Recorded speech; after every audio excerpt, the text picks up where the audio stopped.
Hi guys, this is English with Ella. Welcome to your channel, and it's my second video of YouTube. Guys, I'm doing very hard work to record these videos and to make it and get it ready for you.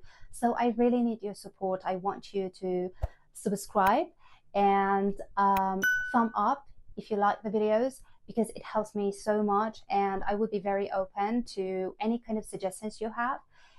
So if you have any of them, please drop me a message and a comment, and I would definitely answer as soon as I get on YouTube. So today I'm going to teach you one of the most important grammars, one of the first basic grammar tenses that the students are learning when they're learning English. It's because 30% or 40% of our speech is used by present progressive or present continuous. And it's so important because most of the students are making mistake when making use of it. And the reason is because most of the languages do not have this form in their own language. So it's not that simple. It is so simple, but it's not that simple as I consider teaching for a long time to my students. So I want you to stay here with me and be so focused. I recommend you to take a note of everything that you understand, and I want you to make your own example. You also can drop me a comment of your examples, and if I find any kind of mistakes, I can help you. Guys, what I'm going to tell you is that I'm going to teach you how you make use of present progressive or present continuous to make it affirmative, to make it negative in question, and when we use present progressive. So stay with me and stay focused. First of all, when we are making present progressive, we need to put the subject I, you, we, they, he, she, it, and then we add the to be verb in their basic form in present, am, is, are, conjugated correctly with their subject. And once it is conjugated correctly with the subject, you just need to put the verb that you want to use and adding an ing at the end of it. For example, the cat is eating. My mother is cooking. You are calling your brother. I am teaching. You are listening to me. She is studying English. As you can see, we have the subjects plus am, is, are, and then we have the verb plus ing. But you have to notice that there are some verbs that are irregular, and they are very important. The reason that they are important is that they don't follow the predictable pattern for forming the past tense and past participle. So their form often changes in an unpredictable way. For example, the verb cut. Imagine that we want to add an ing at the end. We had to add another T. So we double the T and we say cutting, or hitting, or swimming. Here we need to add another M. Or the verb running, we need to add another N. The verb quitting, we need to add another T. We have a lot of them, so you just need to search on the internet and you can find so many of them. So now I'm going to tell you about a very important and common English rule, spelling English rule, which you really need to know.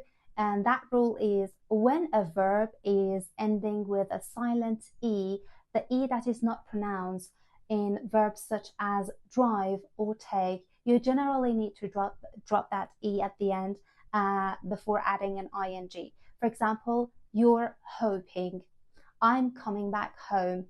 She's baking a cake for my birthday. He is driving to the post office. As you can see, we have already dropped the E and added an ing at the end of the verb. But there are some exceptions in verbs such as see or agree, which we don't drop the E at the end and we simply add an ing at the end of the verb. But to make a present progressive in negative, we just need to add not between the to be verb and the verb we're using with ing. For example, my cat is not sleeping. You are not sitting. I am not listening to you. She is not making a video. As you can see, the not is coming between am and the verb with ing. But how do we make it in question form? To make present progressive in question form, you just need to invert am, is, are, and put it at the beginning of the question, and then you put the subject conjugated with the to be verb, and then you put the verb with ing. For example, are you listening to me? Is she sitting on the chair? Is your father talking on the phone? Is he reading a book? Now guys, we reached to the most important part of our video, which is when we use present progressive. So I recommend you, if you haven't watched the first video, which was present simple, go back and watch that. If you have watched it, then you can continue this video, and don't forget to take note. So when we use present progressive, first of all, as most of the students know, we use present progressive when we are talking about an activity that is happening at the moment of speaking. For example, my family is sleeping. You are listening. My cat is playing with his ball. Or I am talking to you. As you can see, these activities are happening right now. Number two are the activities that are happening around now. It can take for a week, for a month, or even for a year, but it's happening around now. For example, I'm staying at a friend's home while my house is being renovated.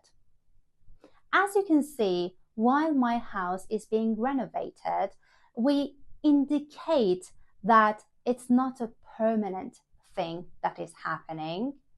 Okay, and once the renovation is complete, then I would go back to my house.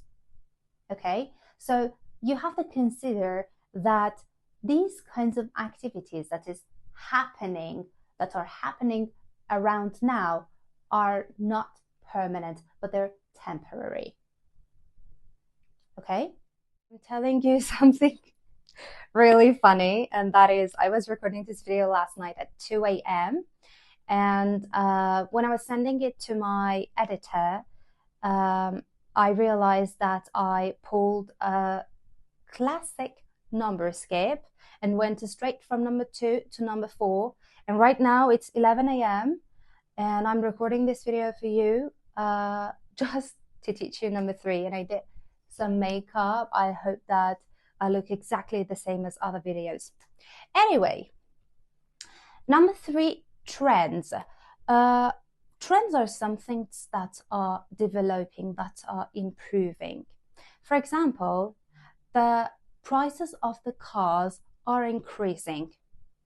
You most likely would see present progressive in fashion articles and in news and in advertisements, because mostly when we're talking about trends, we use present progressive because, as an example, fashion is something that is developing. Number 4 and number 5 are 2 more slightly advanced way in which we can use present progressive.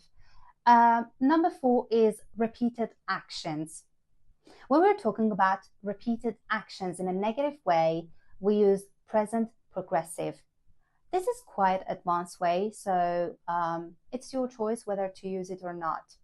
Let me give you 2 examples to make it more clear.